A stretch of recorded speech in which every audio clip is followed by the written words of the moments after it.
Ang mabuting balita ng Panginoon, ayon kay San Marcos.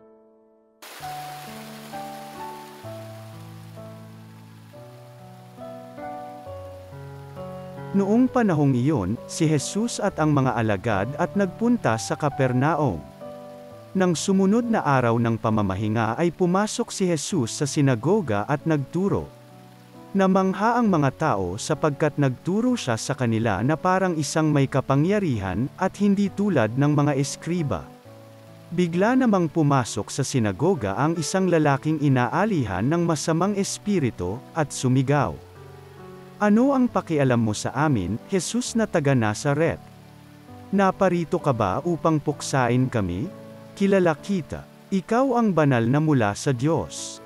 Ngunit iniutos ni Jesus sa masamang espiritu, "Tumahimik ka. Lumabas ka sa kanya." Pinapangisay ng masamang espiritu ang tao, at sumisigaw na lumabas. Nang gilalas ang lahat, kaya't sila'y nagtanungan, "Ano ito?" Bagong araw, nauutusan niya pati ang masasamang espiritu. At sinusunod naman siya. At mabilis na kumalat sa buong Galilea ang balita tungkol kay Jesus. Ang mabuting balita ng Panginoon.